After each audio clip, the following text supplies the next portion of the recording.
She hangs there in the Erd tree's glow, frozen at the instant her hammer struck the impossible.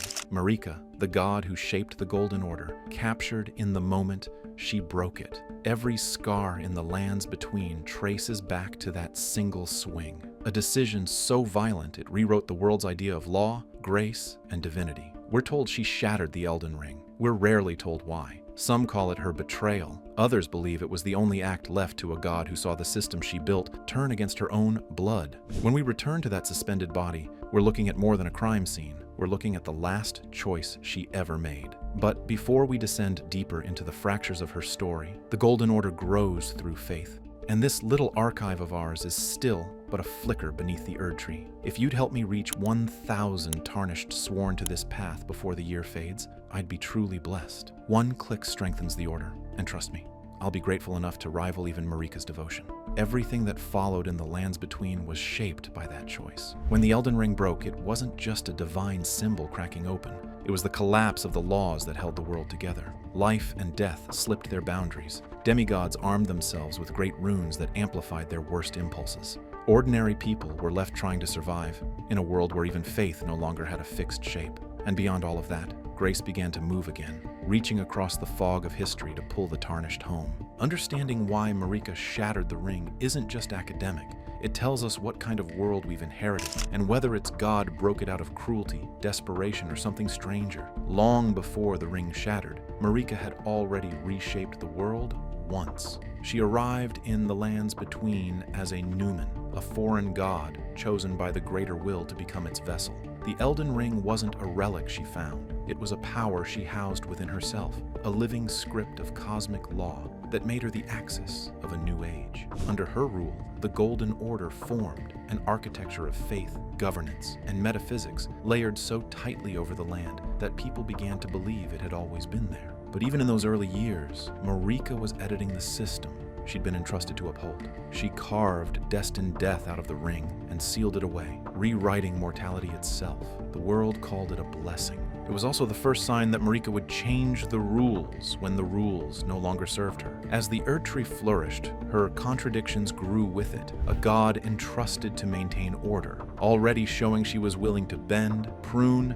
and silence the parts of that order she didn't accept. Long before the ring shattered, Marika had already reshaped the world once. She arrived in the lands between as a Numen, a foreign god chosen by the greater will to become its vessel. The Elden Ring wasn't a relic she found. It was a power she housed within herself, a living script of cosmic law that made her the axis of a new age. Under her rule, the Golden Order formed, an architecture of faith, governance, and metaphysics layered so tightly over the land that people began to believe it had always been there. But even in those early years, Marika was editing the system she'd been entrusted to uphold. She carved destined death out of the ring and sealed it away, rewriting mortality itself. The world called it a blessing. It was also the first sign that Marika would change the rules when the rules no longer served her. As the Erd tree flourished, her contradictions grew with it. A god entrusted to maintain order, already showing she was willing to bend, prune, and silence the parts of that order she didn't accept. When we look past the official chain of events, a different picture of Marika starts to emerge. One shaped not just by grief, but by a long history of rewriting the world whenever it no longer fit her intentions. The Land of Shadow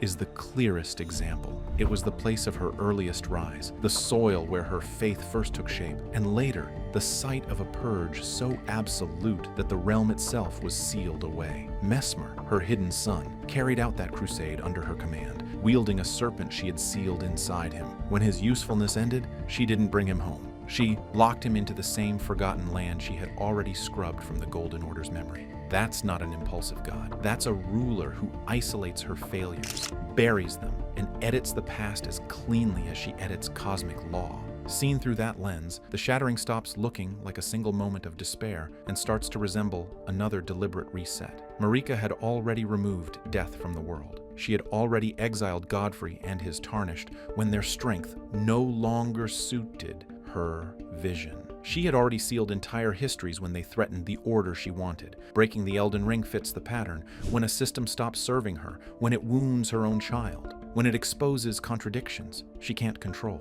she doesn't repair it. She destroys the frame and forces the world to rebuild around the pieces she leaves behind. The shattering wasn't only an act of grief, it was an act of authorship. There's a small moment in the final battle that tells us more about Marika than any scripture. When Radagon appears, he rises from her suspended body with the hammer still in hand. It's the exact same model, the same weight, the same fractures along its head. One weapon, two intentions. She used it to break the Elden Ring, and he used it to mend it. The shared hammer is a confession.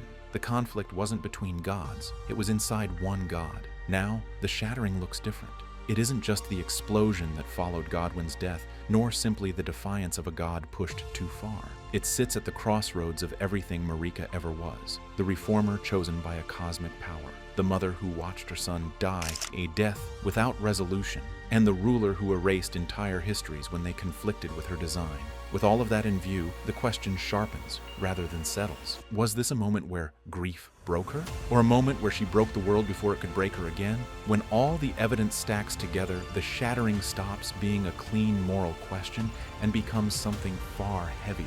Marika stands at the center of a convergence of motives that don't cancel each other out. They reinforce one another. Start with grief. Godwyn's half-death wasn't just a personal tragedy. It was the failure of the very system she embodied. A god who removed death from the world created a fate worse than dying for her own son. That wound alone could drive anyone to break the law that enabled it. But overtop that grief sits a simmering tension with the greater will, one that had been building since the moment she carved destined death out of the Elden Ring. She had already shown she'd challenged the cosmic script when it no longer served her people or served her. Then there's the strategic pattern that runs through her entire reign.